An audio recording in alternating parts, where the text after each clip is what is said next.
کبھی سوچا ہے کہ ایک ایسی قوم جو اللہ کو جانتی ہو وہ کیوں کسی ایسی چیز کے آگے جھکے گی جو صرف ایک بت نہیں بلکہ آپ کہہ لیں طاقت، پیسے اور کنٹرول کا ایک پورا سسٹم ہے؟ آج ہم اسی کی کہانی سمجھیں گے، بال کی۔ اور یہ کہانی شروع ہوتی ہے ایک بہت ہی طاقتور سوال سے۔ یہ سوال حضرت الیاس علیہ السلام نے اپنی قوم سے کیا تھا، ایک ایسا سوال جو آج بھی اتنی صدیوں بعد بھی سیدھا دل پر لگتا ہے، اور یہی سوال ہمارے آج کے اس تجزیے کی بنیاد ہے۔ تو پھر پہلا سوال، بال، یہ نام آیا کہاں سے؟ اور ایک خدا کو ماننے والی قوم آخر کسی اور کی پوجا کرنے لگی تو کیسے لگی؟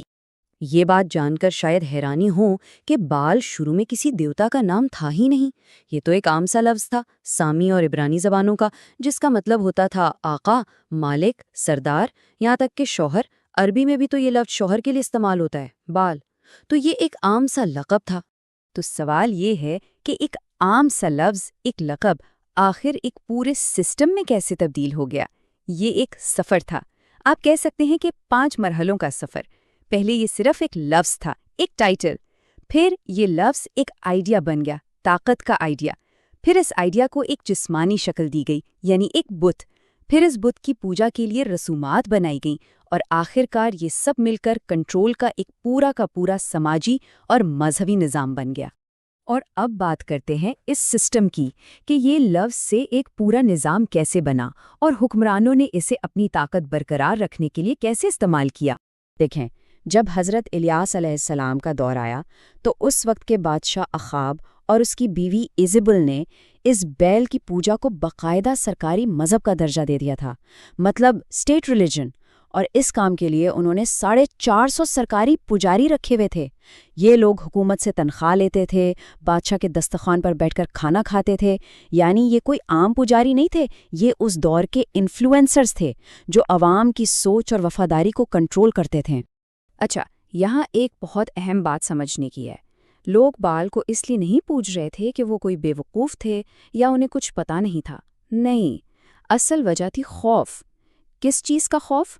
خشک سالی کا، قحط کا، اپنی فصلیں تباہ ہونے کا، یعنی اپنی زندگی پر سے کنٹرول کھو دینے کا خوف۔ تو یہ بال کا سسٹم ایک وعدہ کرتا تھا۔ وہ کہتا تھا کہ مجھے پوجو تو بارش بھی ہوگی، فصلیں بھی اگیں گی، دولت بھی ملے گی، کامیابی بھی ملے گی۔ لیکن اس وعدے کی ایک قیمت تھی، اور وہ قیمت بہت بھیانک تھی۔ اس نظام میں قربانیاں دی جاتی تھیں، اور کچھ روایات کے مطابق یہ قربانیاں صرف جانوروں کی نہیں بلکہ بچوں کی بھی ہوتی تھیں۔ اس رسم کو آگ سے گزرنا کہتے تھے، جہاں کہتے ہیں کہ بچوں کی چیخوں کو دبانے کے لیے زور زور سے ڈھول بجائے جاتے تھے۔ تو یہ تھا تاریخی پس منظر۔ اب آتے ہیں قرآن کی طرف کہ قرآن اس پورے معاملے کو، اس ٹکراؤ کو کیسے بیان کرتا ہے۔ قرآن میں بال کا نام بالکل واضح طور پر سورۃ الصفات میں آیا ہے، جہاں حضرت الیاس علیہ السلام اپنی قوم سے وہی بنیادی سوال پوچھتے ہیں، وہی دعوت دیتے ہیں توحید کی طرف، کہ تم سب سے بہترین پیدا کرنے والے کو، اللہ کو، جو تمہارا اور تمہارے باپ دادا کا رب ہے، اسے چھوڑ کر بال کو کیوں پکار رہے ہو؟ اچھا، یہ تو تھی قدیم تاریخ۔ اب یہاں سے ہم ایک لمبی چھلانگ لگاتے ہیں اور سیدھا آتے ہیں آج کے دور میں، کیونکہ حیران کن طور پر بال کا یہ نام جدید سازشی نظریات میں پھر سے زندہ ہو گیا ہے۔ تو آج کل کیا دعوے کیے جا رہے ہیں؟ کہا یہ جاتا ہے کہ دنیا کی جو ایلیٹ کلاس ہے وہ آج بھی طاقت حاصل کرنے کے لیے بیل کا استعمال کرتی ہے، اور اس کے ثبوت کے طور پر ایپسٹین فائلز کا ذکر ہوتا ہے۔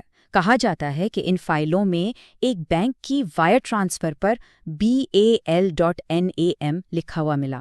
پھر اس کا تعلق یہودی بلیک میجک سے بھی جوڑا جاتا ہے۔ اور ایک اور بہت عجیب بات، انہی فائلوں میں کعبہ کے غلاف یعنی کسوہ کے کچھ ٹکڑوں کی شپمنٹ کا بھی ذکر ملتا ہے۔ اب یہ سب باتیں سننے میں بہت سنسنی خیز لگتی ہیں، تو آئیے ذرا ان دعووں کا تھوڑا تجزیہ کرتے ہیں اور کوشش کرتے ہیں کہ سچ اور مفروضے کے بیچ کی جو لکیر ہے اسے پہچان سکیں۔ مثال کے طور پر وہ کسوہ والی بات کو ہی لے لیں۔ ثبوت کیا ہے؟ ثبوت یہ ہے کہ ہاں، ای میلز میں کعبہ کے غلاف کے 3 فریم شدہ ٹکڑوں کی ایک شپمنٹ کا ذکر ہے، یہ فیکٹ ہے۔ لیکن مفروضہ کیا بنایا جا رہا ہے؟ مفروضہ یہ ہے کہ چونکہ یہ پاک چیز ایک برے شخص کو بھیجی گئی تو اس کا مطلب ہے کہ اسے لازماً بلیک میجک کی کسی رسم کے لیے ہی استعمال کیا گیا ہوگا۔ اور دیکھیں، بس یہیں پر آ کر وہ لائن کراس ہوتی ہے۔ یہ وہ پوائنٹ ہے جہاں ثبوت ختم ہو جاتا ہے اور مفروضے یعنی ازمپشنز شروع ہو جاتے ہیں۔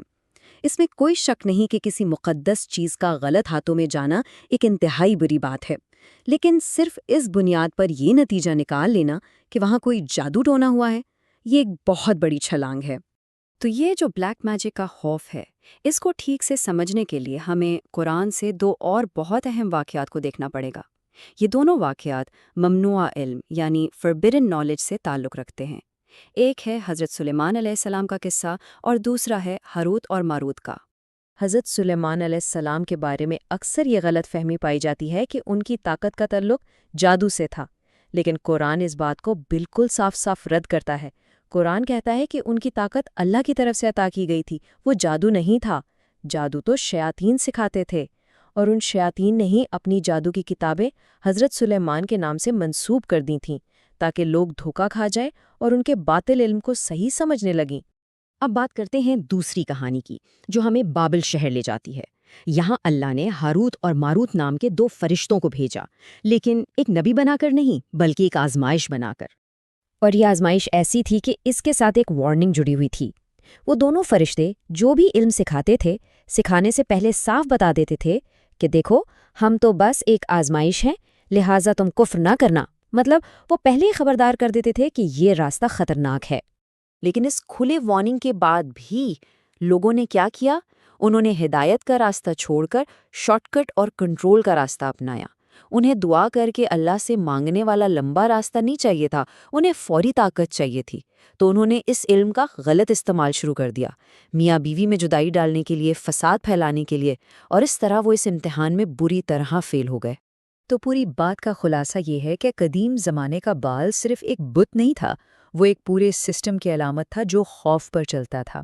تو یہ ساری بحث ہمیں ایک آخری اور سب سے اہم سوال پر لا کر کھڑا کرتی ہے کہ آج کے دور میں وہ کون سے سسٹمز ہیں جو ہمیں پیسے، طاقت اور کنٹرول کا وعدہ تو کرتے ہیں، لیکن بدلے میں ہم سے ہماری اخلاقیات، ہماری اقدار اور ہماری انسانیت کی قیمت وصول کر لیتے ہیں۔ سوچنے کی بات یہ ہے کہ آج کا بال کیا ہے؟